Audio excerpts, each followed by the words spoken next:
Hello everyone. In a previous lesson, I talked about all literary periods and subperiods in American literature, and we decided to explore together all the literary periods and the important subperiods in American literature. So, in this lesson, we will talk about the Native American and the pre-colonial oral traditions period. This includes all the literary works done by the indigenous people of America before 1607. It's important to remember that all of these literary works were not written and were not in English. This date is even before the establishment of the United States of America. So, in this lesson, we'll talk about the historical and cultural background of this literary period and why did we choose this specific date, 1607, and what are the oral traditions? What do we mean exactly? And we'll have an idea about the societies and the key characteristics, the themes, the literary works and authors of that literary period. And I'll mention some of the key civilizations that used to live in America. And we'll get to know, is it correct to call them Indian American? What's the reason for this name? And is it correct or not? And I'll mention some of the results or the impact of the European arrival in America. And since we are talking about this historical period, we'll get to know the meaning of this term, Mesoamerican. And at the end, we'll talk about the legacy and the impact of this literary period on American literature. The historical and cultural background of America before 1607. Native American cultures thrived across America and especially North America for thousands of years.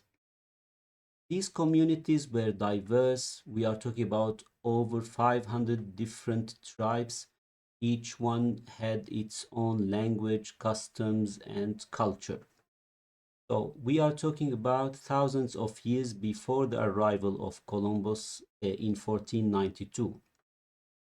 So, talking about literature, uh, these cultures used to have storytelling as the most important way of expressing and teaching.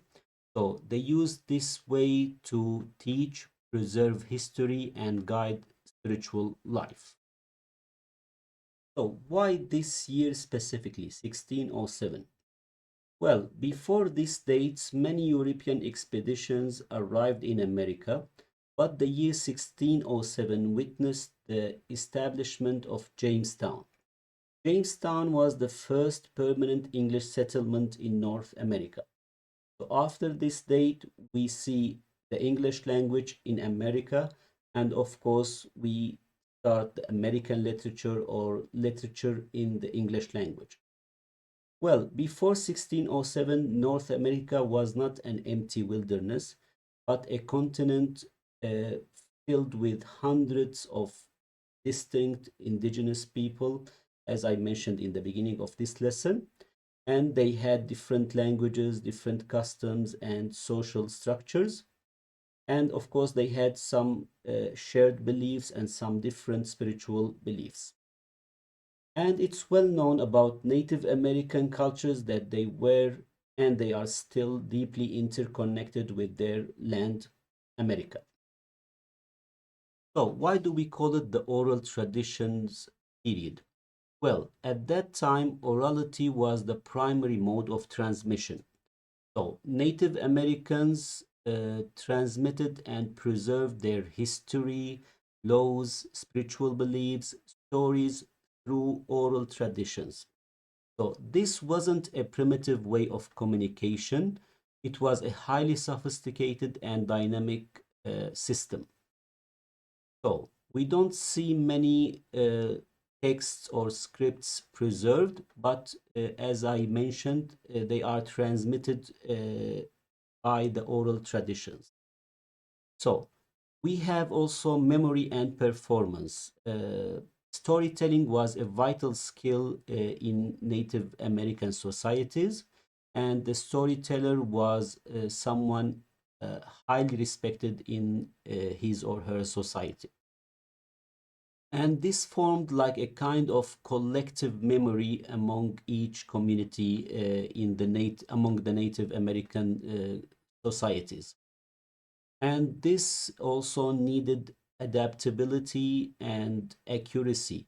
So accuracy was important, and these traditions were successful to adapt and to get transmitted in an accurate way. To talk about the societies of Native Americans, we can divide this into three main categories. We can talk about religion and spirituality, the social structures, and the trade networks. First, for religion and spirituality, most Native American cultures held animistic beliefs. So, seeing a spiritual essence in all elements of nature. We see them often worshipping a master spirit or a creator, and they had rituals and certain ceremonies. For the social structures, these structures specifically varied a lot among the American tribes, and we see special respect for women among the Native Americans. For the trade networks, we see extensive trade networks that existed across the continent, and this helped in exchanging ideas, trades of goods, and stories long before the European arrival. The key characteristics of the oral traditions or storytelling, they were oral, performative, and repetitive. We see stories rooted in nature, animals, high respect of ancestors, and the land. We see, of course, moral and spiritual lessons embedded within the story. The stories included myths, legends, folk tales, trickster tales, songs and chants, and riddles and proverbs. The major themes in Native American literature, we see balance with nature. There was a deep connection to the land, seasons, the natural cycles, and living in harmony with earth and nature was not an option, it was something essential. It wasn't only nature, we see harmony between humans, animals, and spirits. And in Native American literature, we see respect for ancestors, tradition, and the land. And we can preserve the priority of community over the individual. So we can summarize it by saying that themes included dynastic history, cosmology and creation, rituals and prophecies, and astronomy and calendarics. Let's get to see some examples of the stories of that literary period. So here we have anonymous authors or storytellers. uh, we don't know who is the original author or the storyteller. We have some examples of the nice stories or myths. We have The Earth on Turtle's Back. It's a beautiful story that tries to explain how life started on Earth, and it talks about the skies and the sea, that everything was sea. You may read it if you are interested. We have another famous story that is called Coyote and the Buffalo. It's a trickster tale from the Salish. The Salish is a large group of indigenous people who lived in America. And we have another legend called the Navajo origin legend. It talks about cones and the wind that brought us to life, according to this legend. So these were some of the famous, interesting stories, and they talk about how life started and how existence, let's say, began. Let's now mention some of the key civilizations that lived in America. Of course, there were a lot, but I'll mention some of them. We start with Olmec, often considered the mother culture of Mesoamerica. Mesoamerica is a term that I will explain later in this lesson. We have also the civilization of the Maya. They were known for their advanced writing, mathematics, and astronomy. And we have Teotihuacan, a massive, influential urban center in the Valley of Mexico. And we have the civilization of the Zapotec, and we have Mixtec and the Aztec. So, when referring to the indigenous people of America, we hear or we read this term, Indian American. So, is it correct to call them Indian American? Let's get to know. So this term is usually applied to indigenous people of America, but it comes by a mistake by Christopher Columbus. As you know, in 1492, Columbus landed in the Caribbean, believing that he had reached the East Indian coast. So that's why they called them Indians by mistake. So he called the people he encountered Indios, the Spanish word for Indians. So, despite being factually incorrect, the term stuck and was used by other Europeans to describe all native peoples across North and South America. So, over time, the label evolved into terms like American Indian, Native American, and Indigenous people. So it was formed by a mistake, and this term is not accurate. So to be accurate, it's better to call the indigenous people of America as Native Americans or the indigenous peoples of America. This is because, as you know, America is the land of immigrants, and there are a lot of Indian people who immigrated to America and became Indian Americans.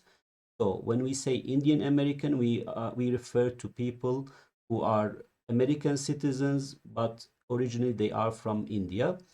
So it's better to say Native Americans or indigenous people to refer to the original Americans that we talked about. The arrival of Europeans in America had some devastating results.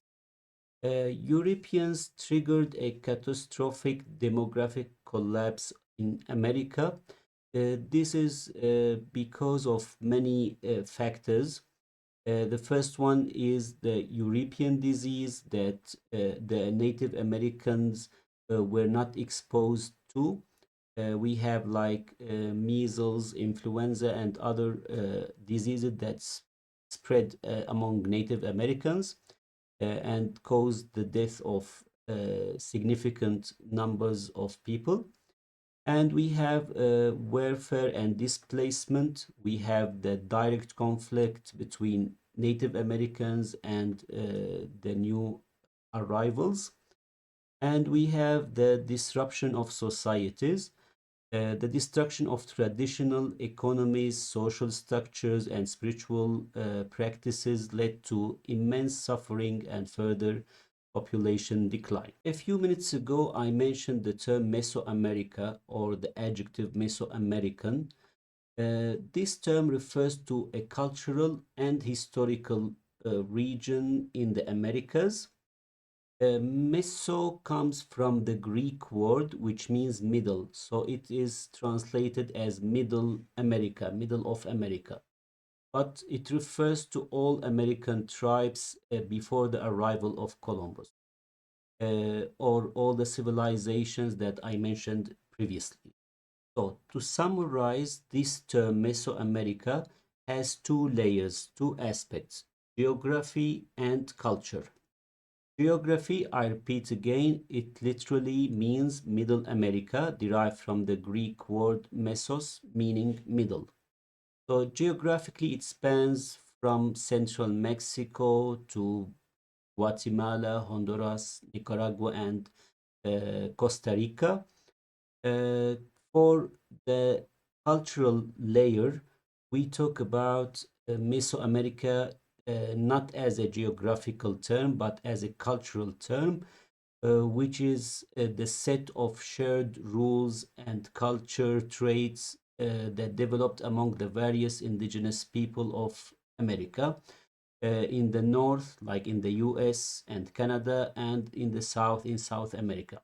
So Mesoamerica, which means geographically the middle of America, if we are talking in terms of culture, it means all peoples of America, North America, Middle and South America. This literary period, of course, had its legacy and impact on American literature.